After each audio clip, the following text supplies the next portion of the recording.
အားလုံးပဲမင်္ဂလာပါကျွန်တော်ဒီဗီဒီယိုမှာ Microsoft Project မှာ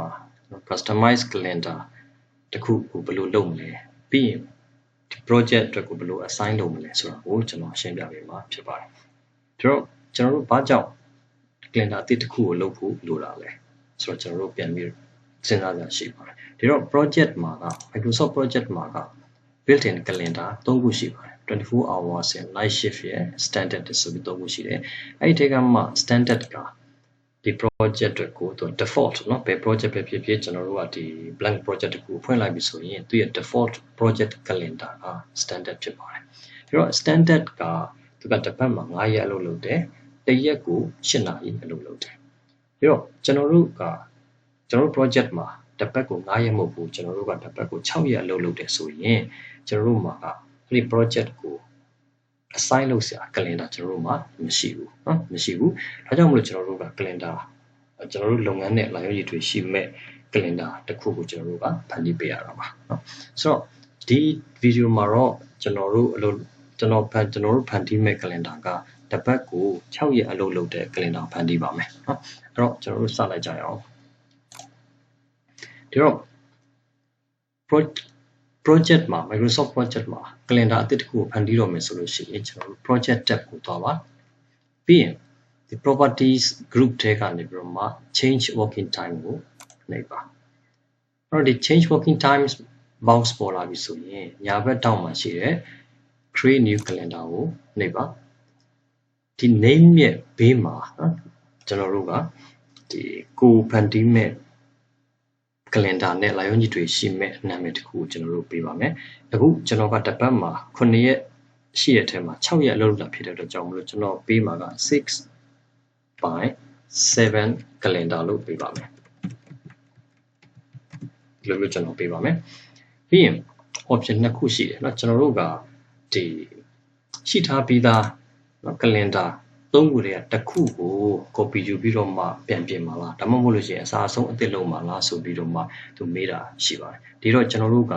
ရှိထားပြီးသား standard calendar ကို copy ယူမယ်ပြီးမှကိုလိုချင်တဲ့အစိပ်ပိုင်းလေးတွေကိုပြန်ပြောင်းပါပါဒါကြောင့်မလို့ကျွန်တော်တို့က make a copy of standard ကိုကျွန်တော်တို့ကဒီမှာရွေးလိုက်ပါမယ်ပြီးရင် okay နှိပ်ပေးပါမယ်เนาะဒါဆိုရင်ကျွန်တော်တို့ခုဖန်တီးလိုက်တဲ့ 6x7 calendar ဆိုတာကရပါပြီသို့တော့ကျွန်တော်တို့က copy ပဲလုပ်ထားသေးတယ်သူ့ကိုဘာမှကျွန်တော်တို့က customize မလုပ်ရသေးတဲ့အတွက်ကြောင့်မလို့သူက standard calendar နဲ့တစ်ထပ်တည်းပဲတူနေပါလိမ့်မယ်ဒီတော့ကျွန်တော်တို့ကပြောင်းကျင်တာကစနေနေ့ကိုအလုပ်လုပ်တဲ့နေ့အဖြစ်ပြောင်းကျင်တာပါဒါဆိုရင်အခုဒီ calendar မှာကြည့်တဲ့အခါမှာဆိုရင်သူကဒီ non working days တွေကိုမိခိုးရောင်နဲ့ highlight လုပ်ထားတယ်ဆိုတော့အခုဆိုရင် Saturday ကော Sunday ကောတစ်ခုစလုံးကမိခိုးရောင်နဲ့ပြတဲ့အတွက်ကြောင့်မလို့အဲ့ဒီနေ့တွေက non working days ပါဒီတော့ကျွန်တော်တို့ကဒီ Saturday ကို working days အဖြစ်ပြောင်းမယ်အဲ့လိုပြောင်းမှုအတွက်ဆိုလို့ရှိရင်ဒီမှာရှိတဲ့ work weeks ကိုနှိပ်ပါပြီးရင် details ကိုနှိပ်ပါပြီးတော့ကျွန်တော်တို့က Sunday နေ့ကိုပြောင်းမှာဖြစ်တဲ့အတွက်ကြောင့်မလို့ Saturday ကိုရွေးပါပြီးရင်ဒီမှာရှိတဲ့ option 3ခုတွေကနေပြီးတော့အောက်ဆုံး option ကိုရွေးပါအောက်ဆုံး option ကဘာလဲဆိုရင်ဒီဘက်မှာရွေးလိုက်တဲ့နေ့တွေအတွက်ဒီဘက်မှာရွေးလိုက်တဲ့နေ့တွေအတွက်အလုပ်ချိန်ကိုသတ်မှတ်ပေးရမယ်ဒါတော့အလုပ်ချိန်ကတခြားနေ့တွေလိုပဲမနေ့ကိုကျွန်တော်တို့7နာရီစမယ်12နာရီမှာထမင်းစားနာမယ်10နာရီမှာကျွန်တော်တို့အလုပ်ပြန်စမယ်9နာရီမှာအဲ့ဒီတရက်အတွက်အဲ့ဒီစနေနေ့အတွက်အလုပ်ကပြီးပါပြီเนาะဆိုတော့ပထမတစ်ဆင့်ကကိုပြောင်းကျင်တဲ့เนาะဒီ working times ပြောင်းကျင်တဲ့ရက်ကိုရွေးမယ်ပြီးရင်အချိန်သတ်မှတ်မယ်ပြီးသွားရင်เนาะ okay ကိုနှိပ်ပေးလိုက်ရုံပါပဲဒါဆိုရင်ဒီအပေါ်မှာရှိတဲ့ဒီ back ကလေးမှာပြန်ကြည့်တဲ့အခါမှာစနေနေ့ကအဖြူရောင်ဖြစ်ကိုပြောင်းသွားတယ်ပြောချင်တာကစနေနေ့က working day ဖြစ်သွားပါပြီဒါဆိုရင်ကျွန်တော်တို့ကတစ်ပတ်မှာတနင်္ဂနွေနေ့တစ်ရက်ပဲနားတယ်တနင်္လာကနေပြီးတော့မှစနေနေ့ထိကအလုပ်လုပ်တာဖြစ်ပါတယ်ဒါပြီးသွားရင်တော့ကျွန်တော်တို့က okay ဆိုတာကိုနှိပ်ပေးလိုက်ရုံပါပဲဆိုတော့ဒါဆိုရင်ကျွန်တော်တို့လိုချင်တဲ့တစ်ပတ်မှာ6ရက်အလုပ်လုပ်တဲ့ calendar တစ်ခုကိုဖန်တီးပြီးသွားပါပြီအဲ့တော့အဲ့ဒီဖန်တီးလိုက်တဲ့ calendar ကို project မှာ assign လုပ်မယ်ဆိုရင်ကျွန်တော်တို့က project information ကိုတော့ပါပြီးဒီ calendar မှာမှဒီဘက်က down arrow ကိုနှိပ်ပြီးလို့ရှိရင်ကျွန်တော်တို့က 6x7 calendar ကိုကျွန်တော်တို့ရွေးပေးလိုက်ပါပြီးရင်